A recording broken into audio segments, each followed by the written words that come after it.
Buenos días, chiquillos, chiquillas. Este es el curso de Biología de Invertebrados que le dictamos a la carrera de Pedagogía en Biología y Ciencias Naturales. Hoy día es viernes 12, me parece. Me carga ver el viernes 12. Sí, señor, son aproximadamente las 8 de la mañana. 8:03, para ser más exacto. Tengo algún problema con la computadora. Me atacó un virus y que me hace algún desorden en los archivos. Noticias de interés público. La próxima semana es semana sin conexión, de tal manera que no vamos a tener clase y nos van quedando solo 2 semanas de clase, y una semana para la prueba. De tal manera que la tercera y última prueba va a tener que ser el último viernes. Creo que es el viernes 3 de diciembre, si no me equivoco. Veamos de nuevo, noviembre, viernes 3 de diciembre. Bueno, hoy día corresponde analizar un grupo de animales que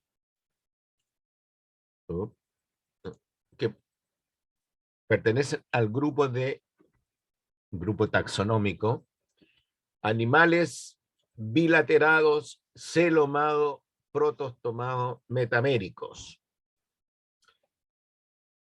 Estas características ya las hemos descrito. ¿Qué es un animal bilaterado? ¿Qué es un animal celomado? ¿Qué es un animal protostomado? ¿Y qué es un animal metamérico? Para recordar la palabra, ¿no es cierto? Metamérico es una característica de un animal que significa la presencia de metamerismo. El metamerismo es un fenómeno biológico que se da en los animales y que significa la presencia de segmentos corporales. O sea, en estos momentos el cuerpo del animal está constituido en base a segmentos corporales. No confundir ya las tenias, que están constituidos por segmentos, las proglótidas, recordarán ustedes, pero esas no son segmentos corporales. Aquí estamos hablando de segmentos corporales. El segmento corporal, técnicamente acá se conoce con el nombre de metámero. Metámero. La palabra metámero está conformada por el prefijo meta, que ustedes ya saben lo que significa, y mero, que significa parte o segmento. Hay dos tipos de metamerismo, el llamado metamerismo homónomo y el llamado metamerismo heterónomo. El metamerismo homónomo, ¿no es cierto? En el metamerismo homónomo, los segmentos son similares entre sí, desde la región anterior a la región posterior, como lo muestra la figura de la izquierda. La palabra homo quiere decir similar, parecido, y nomo parte. ¿Ya? Y en el metamerismo heterónomo, la otra expresión del metamerismo, donde los segmentos corporales, los metámeros, son distintos. Y en este caso se da otro fenómeno biológico, que es la presencia de regiones corporales. En este crustáceo nosotros encontramos regiones corporales. La primera región se conoce con el nombre de cefalotórax, la segunda región se conoce con el nombre de abdomen, y la tercera con nombre de abdomen. Estas regiones corporales están conformadas, cada una de estas regiones corporales están conformadas por un conjunto de metámeros. Aquí en el metamerismo heterónomo aparece en sentido estricto la cabeza del animal. La cabeza del insecto, por ejemplo, la cabeza, que en este caso el cefalotórax de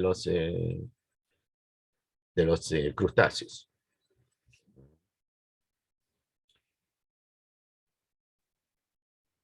Si tienen alguna pregunta, pueden hacerla con confianza. Entonces, ¿qué es el metamerismo homónomo, que es el grupo de animales que vamos a estudiar ustedes? El metamerismo homónomo, ya les señalé, ¿ya? Consiste en que el cuerpo, ¿no es cierto?, está conformado por segmentos corporales, no confundir con región corporal, donde cada segmento o metámero es similar uno con respecto del otro. Nosotros, como representantes de los animales con metamería homónoma, vamos a estudiar a los anélidos. Anélidos. Filum está ahí, anélida. Comúnmente también se llaman gusanos anillados o gusanos segmentados. Nombres comunes de estos animales: lombrices de tierra, gusanos marinos, sanguijuela. En general, podemos decir que estos animales son de hábitos terrestres, pero húmedos. Son dulceacuícolas, son marinos, y algunos grupos pueden ser o son parásitos,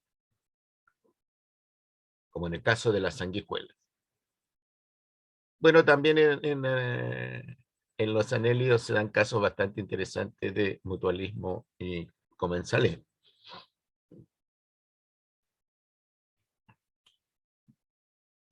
Ahí tenemos nosotros la posición filogenética de los anélidos. Noten ustedes que el origen de los anélidos está por esta vía de evolución del reino animal. Esquizocelomado, protostomados, aquí tenemos un antepasado segmentado, y en la expresión actual tenemos los anélidos. Vean ustedes que hay otros animales segmentados, ¿no es cierto?, como los onicóforos, los artrópodos, y los que no alcanzo a ver ahí.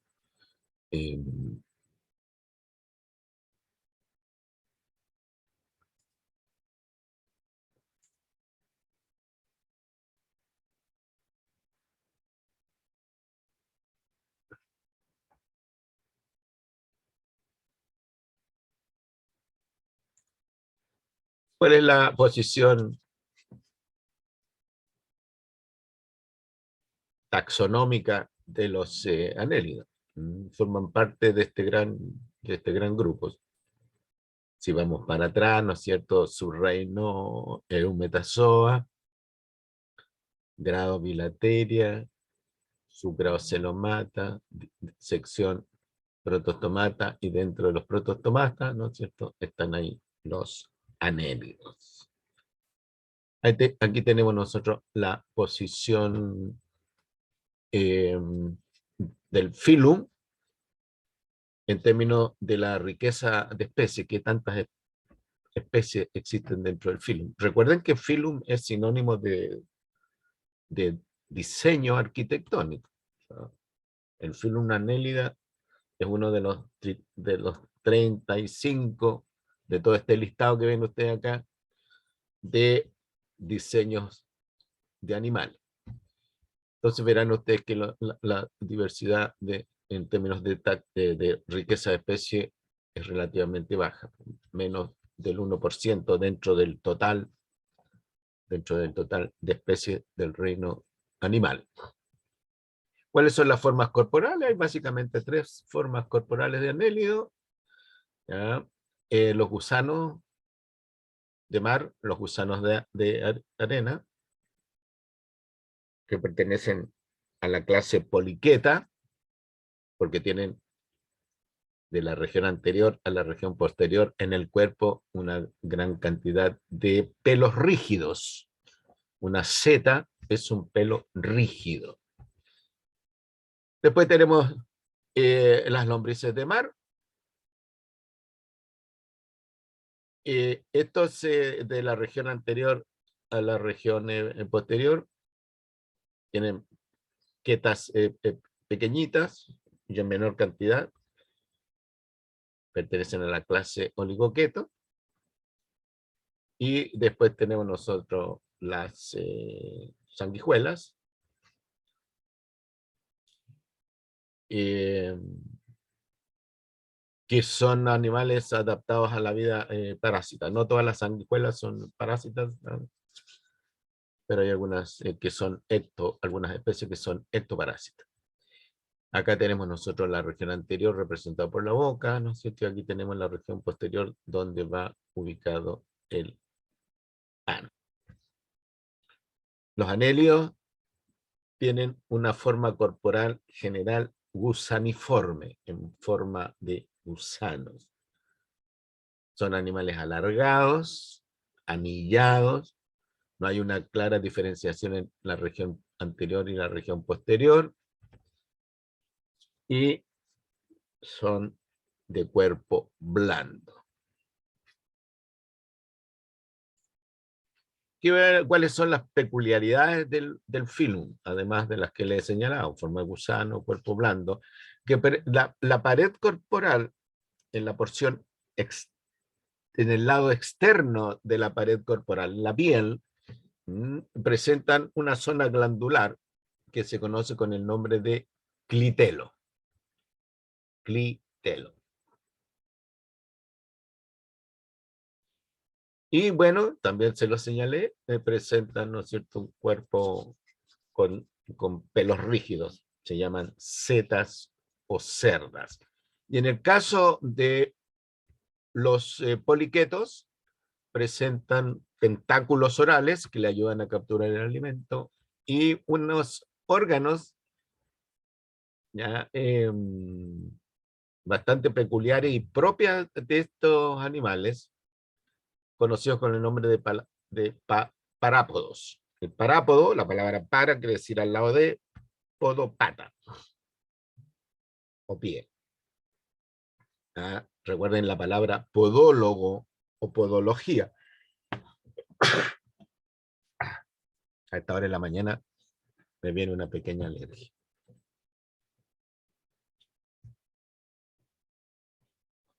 Más adelante vamos a ver un poquito más de detalle de los parápodos.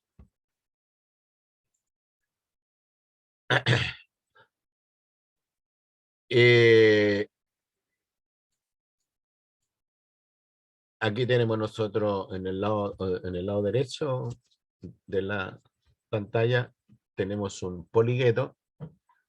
Aquí tenemos la región anterior, ¿no es cierto?, con tentáculos. Y en el extremo opuesto tenemos la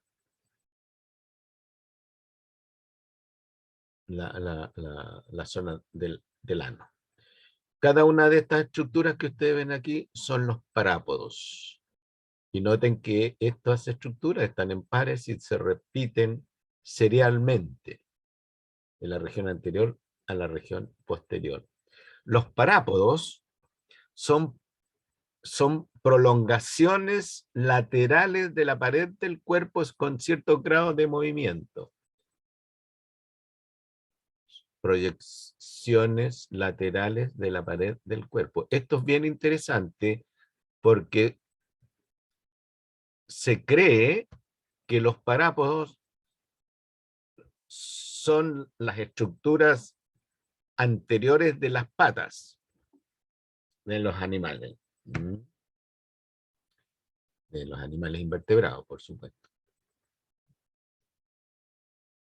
Y al animal le sirven para, el parápodo, al animal le sirven para cavar en la arena, para desplazarse un poco sobre la superficie de la arena, y para afirmarse en las galerías que ellos construyen.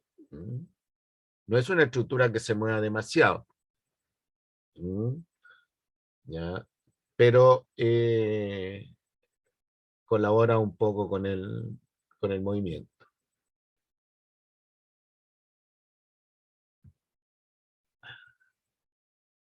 Bueno, ahí tenemos un detalle más claro de los parápodos.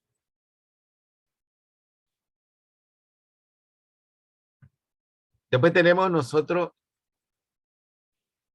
el clitelo. El clitelo, como dije, es una región membranosa, o sea, glandular, perdón, es una región glandular que es bien importante en la reproducción de la lombriz de tierra. También se da en las sanguijuelas. Esta zona glandular, durante la reproducción, produce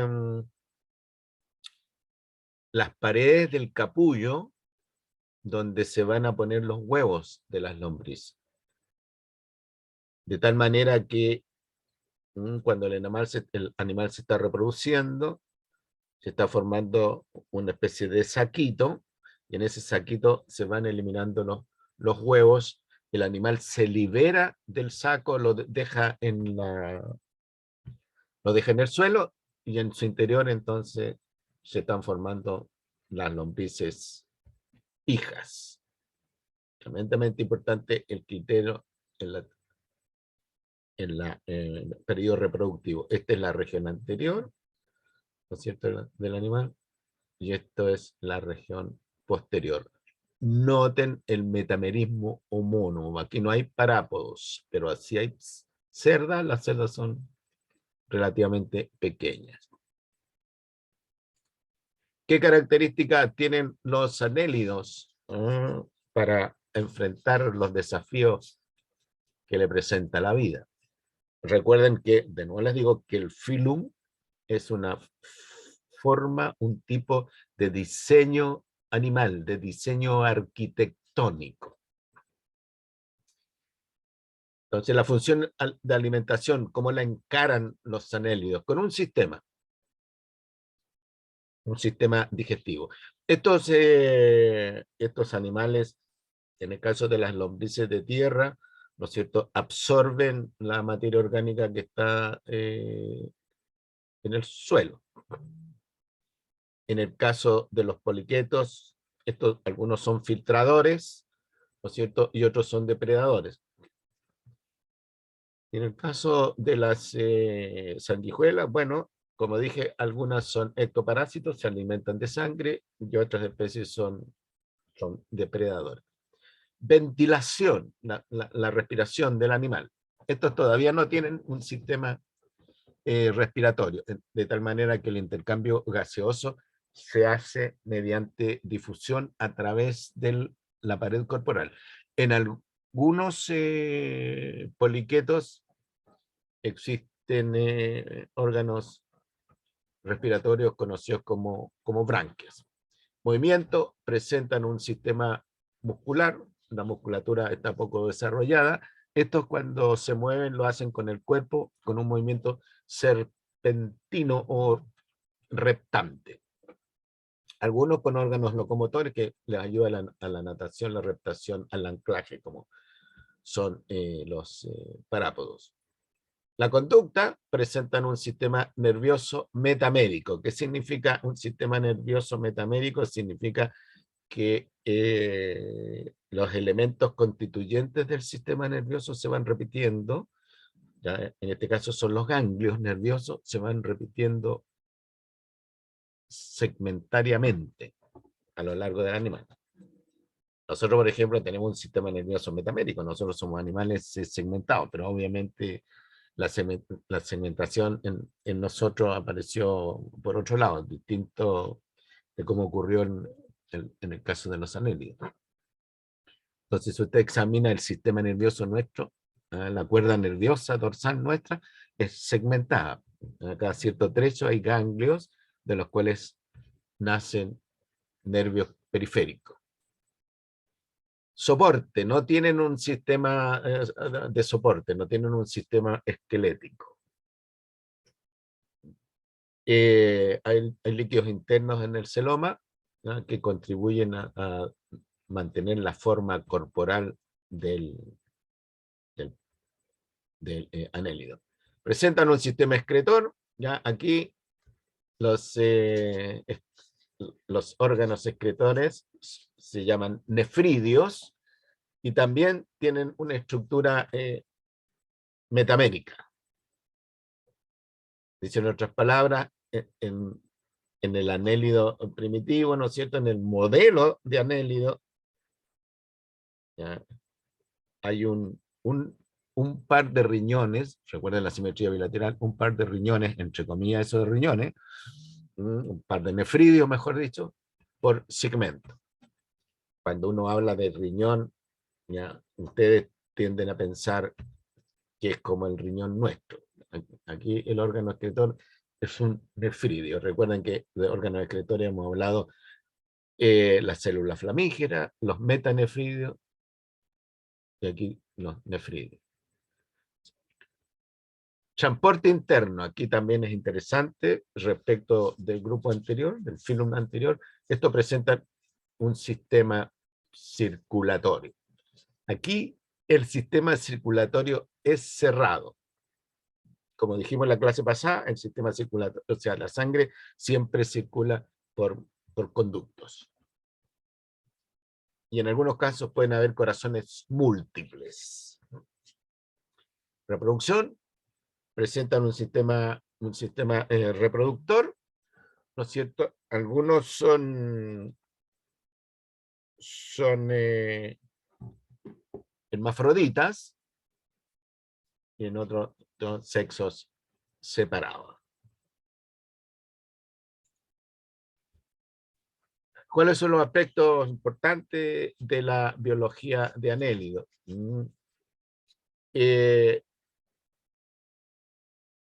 El desarrollo de los anélidos depende de la forma de vida del animal.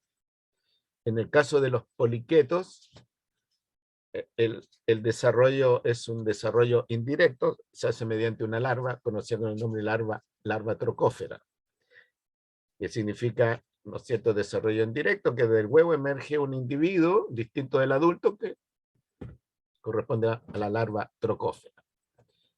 En los oligoquetos, o sea, las lombrices de tierra y las sanguijuelas, del huevo emerge un individuo chiquitito, pequeñito, que va creciendo y se va acercando, ¿no es cierto?, a la forma adulta definitiva.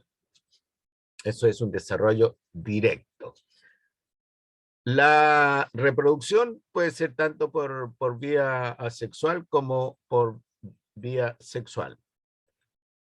Asexualmente se reproducen algunos pequeños polioligoquetos. Por ejemplo, uno puede hacer un ensayo con las lombrices de tierra y en un cierto periodo, ¿no es cierto?, del año, ¿ya?, uno puede cortar la lombriz de tierra por la mitad y cada mitad dar origen a una lombriz de tierra completa. Eso se llama regeneración.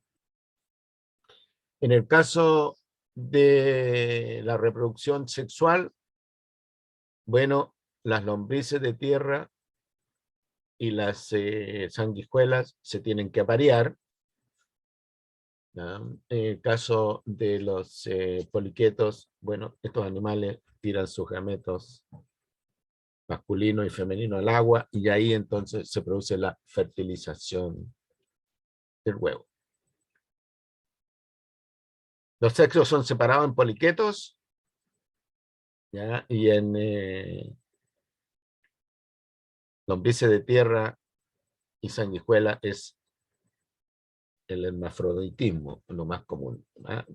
Pero en oligoquetos e hirudinios los animales se aparean y hay un intercambio recíproco de gametos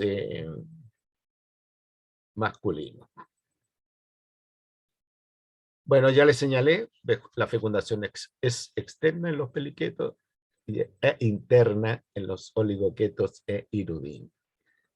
Y ahí lo que elimina el animal, ¿no es cierto?, son huevos, que en el caso de las lombrices de tierra, son huevos que van en unos paquetitos conocidos con el nombre de capullo.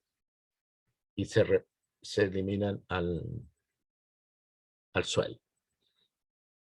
La pared del capullo es elaborado, ¿no es cierto?, por las membranas, por las células glandulares que están presentes en el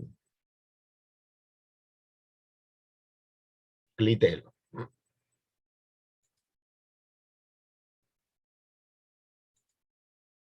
¿Cuál es la ecología de Annelida?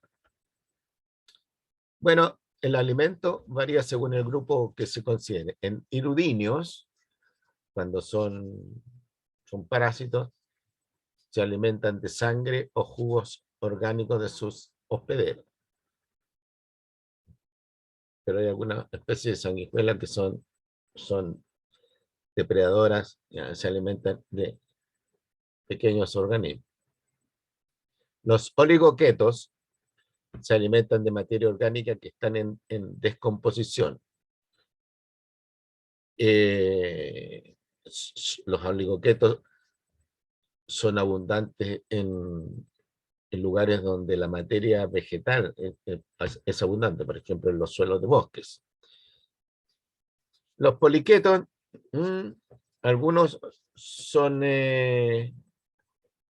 depredadores, los que pertenecen al orden Errantia, poseen mandíbulas faríngeas, que tienen estructuras quitinosas y que hacen que el animal pueda tomar presas, y las orden sedentarias, tal como lo dice la palabra, viven sin movilizarse en el estado adulto, entonces se alimentan a partir de alimentos particulados que captan ellos mediante tubos o tentáculos.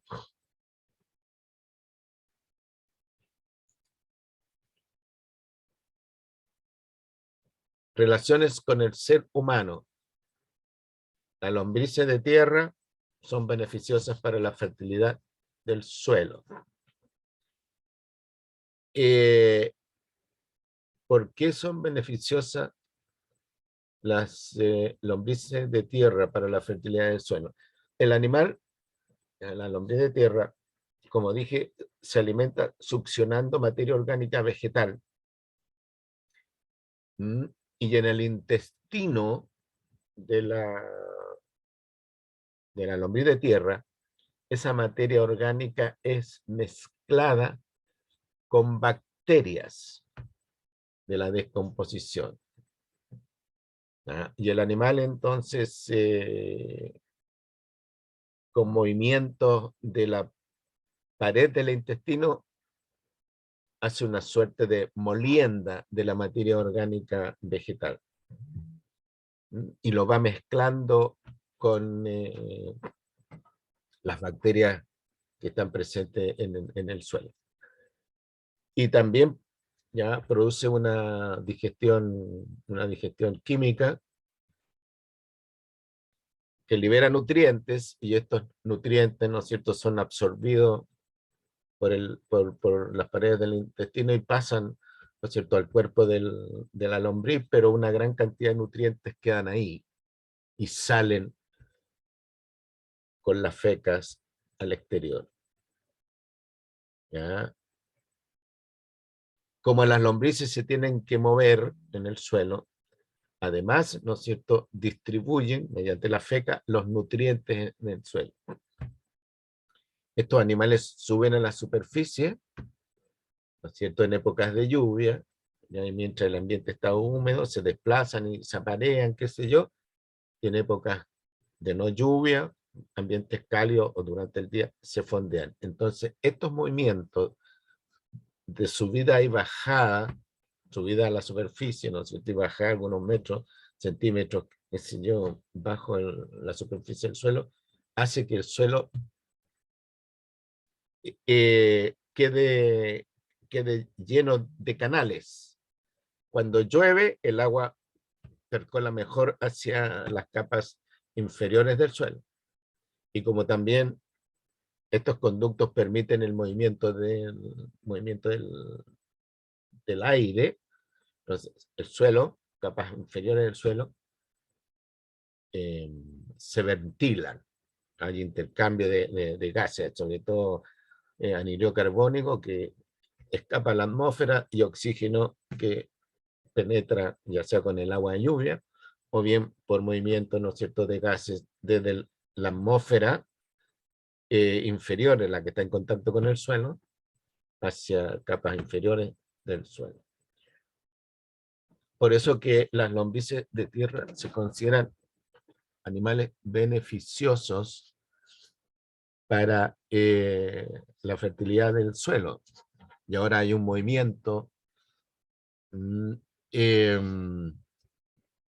movimiento que trata de usar las lombrices de tierra para mejorar la calidad de los suelos, movimientos ecológicos. Y en la agricultura, ¿no es cierto?, hay aproximaciones que usan a las lombrices de tierra para estos efectos. El cultivo de las lombrices de tierra, ya sea para mejorar la calidad del suelo, ya sea como carnada para la pesca de agua dulce, se conoce con el nombre de lumbricultura. Lumbricultura, cultivo de las lombrices de suelo. ¿Mm? Y en esta etapa de la descomposición de la materia orgánica para ir a incorporarse al suelo, aparece lo que se conoce con el nombre de humus, que es materia orgánica en vías de descomposición por actividad de los organismos del suelo, entre ellas las lombrices de tierra. Cuando escuchen hablando ustedes de la palabra humificación, humus, con H, humificación, quiere decir que la materia orgánica que está en el suelo se está descomponiendo y se está incorporando, ¿ya? Como materia orgánica simple o materia inorgánica. Generalmente esta materia orgánica en descomposición tiene un color oscuro, tendiendo a negro. El suelo,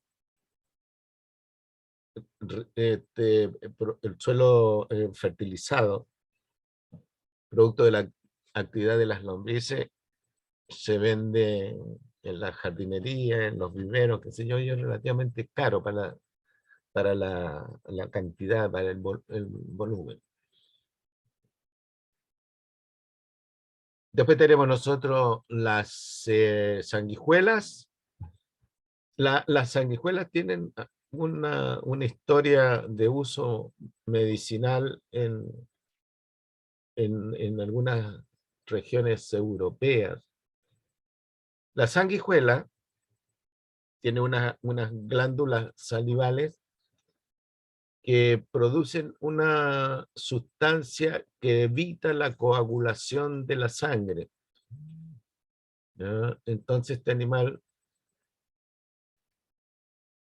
se adhiere porque tiene unas ventosas orales y ventrales, o ventosas orales y anteriores y posteriores, se adhiere a la piel y por las ventosas orales, ¿no es cierto?, hace unos cortes con una estructura duras que tiene la sanguijuela,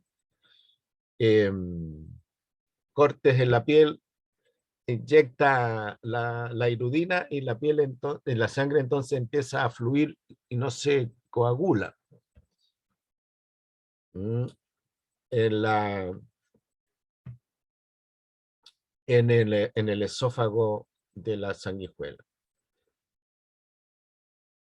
Entonces, durante mucho tiempo, la sanguijuela fue usada para extraer del cuerpo de alguna persona sangre de regiones golpeadas, sangre coagulada bajo la piel, digamos, el animal chupaba. Pero antiguamente, más antiguamente, se consideraba que las sanguijuelas podían extraer, ¿ya?, lo que en esa época llamaban los malos humores de las personas, como por ejemplo, extraer eh, la, la gente en esa época con algunas enfermedades, sobre todo enfermedades mentales, que las personas estaban poseídas por el demonio, entonces las sanguijuelas, ¿no es cierto?, podían hacer ese labor, sacar ese mal humor, sacarles el demonio, sacarles la melancolía. En esa época era común, sobre todo en las mujeres, que fueran melancólicas, depresivas, sacarle las historias. Ahora, tengo entendido yo, ¿no?, que en muy pocas partes del mundo todavía se usan las sanguijuelas como tratamiento para limpiar zonas heridas de la piel, digamos. Pero corresponde a una tradición popular europea, fundamentalmente. Los gusanos de mar mm, forman parte de la tradición gastronómica de pueblos costeros del Pacífico Sur. Así como nosotros creemos que las lenguas de erizo, que corresponden a las gónadas del erizo comestible, son hermafroditas, o sea, son hermafroditas, son afrodisíacos.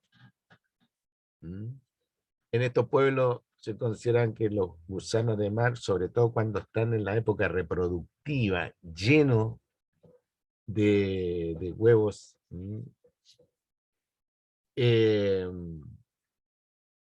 son afrodisíacos. Así es que se consumen por parte de la gente local.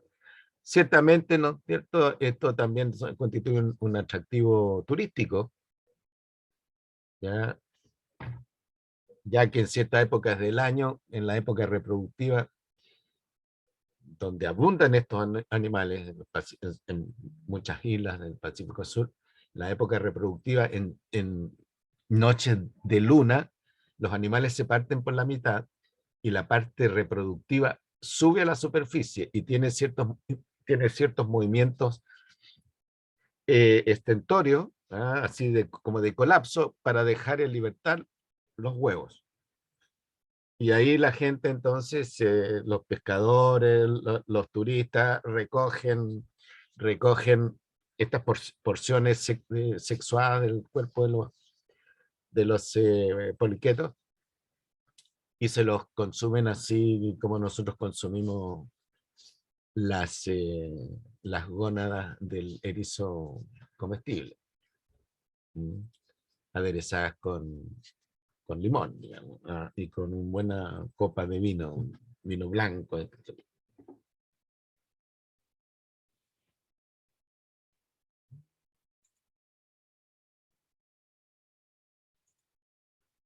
Existen tres clases dentro del filum: la clase oligoqueta, que está representada por las lombrices de tierra; la clase poliqueta, que corresponde a los gusanos marinos. Aquí tenemos dos órdenes, el orden errantia y el orden sedentaria. El orden errantia hace alusión al nombre de los poliquetos que se mueven por sí mismos, y el orden sedentaria a poliquetos que en la etapa adulta son sedentarios, viven adheridos a las rocas o a superficies sumergidas. Y finalmente la clase hirudínea, que está representada por las sanguijuelas. Y ahí tenemos nosotros las referencias.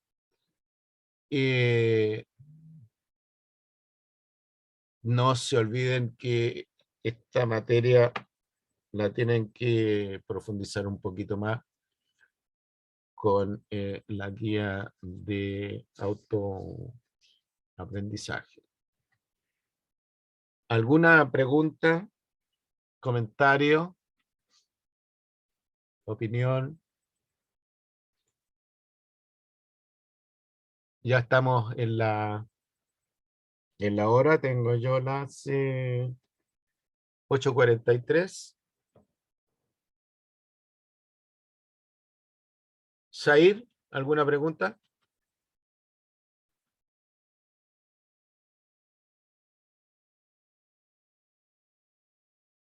No, profe. Muy bien. Ninguna. Brian.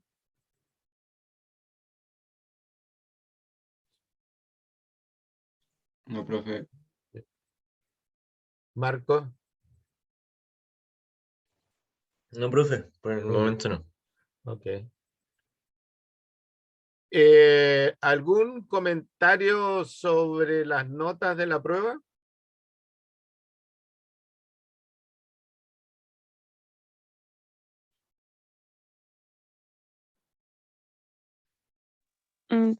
No, profe, más que nada si usted no nos permite ver después en qué nos equivocamos, las Sí. buenas y las malas. No, Porque como es sí, módulo, podemos hacer, pero en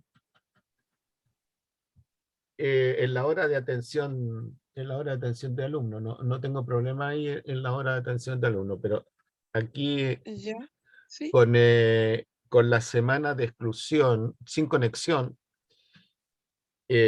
casi se va un mes de trabajo, por 3 semanas. De manera que para hacer una revisión tranquila de la prueba, de cómo lo hizo usted, está la hora de atención de alumnos. Y que en el caso de ustedes, ya es hoy día viernes, de 10:30 a 11:30. ¿Ustedes tienen laboratorio hoy día?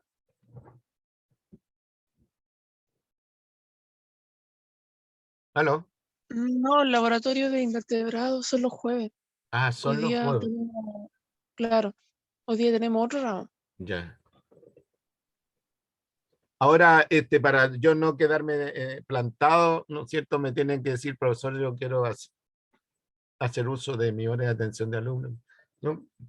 Y ahí yo pido la hora vía Zoom para comunicarnos. Y ahí prefiero hacerlo yo porque se hace con más calma y todo lo otro. Y además, Lo puede que que pasa, sea... profe, ¿Sí? disculpe que me interrumpa, es que a esa hora tenemos clase.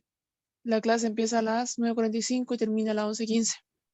Entonces el horario de atención chocaría con un ramo que tenemos a esa hora. Sí, pero de todo, yo tengo, puede ser a las 11, de 11:30 en adelante, de 12 a 1. Yo tengo disponible de las 10:30 en realidad, ya, en la primera tanda 11:15, pero si tienen problemas, ¿no es cierto?, de 11:30 a 1. Ya. Bien, se nos va a cortar la comunicación. Que tengan un buen fin de semana y una buena semana sin conexión. No se olviden de estudiar. Ya, Voy a profe, proceder muchas a gracias. dejar de compartir. Ok, profe, no, cuídese. Adiós, chao, igual. Nos vemos.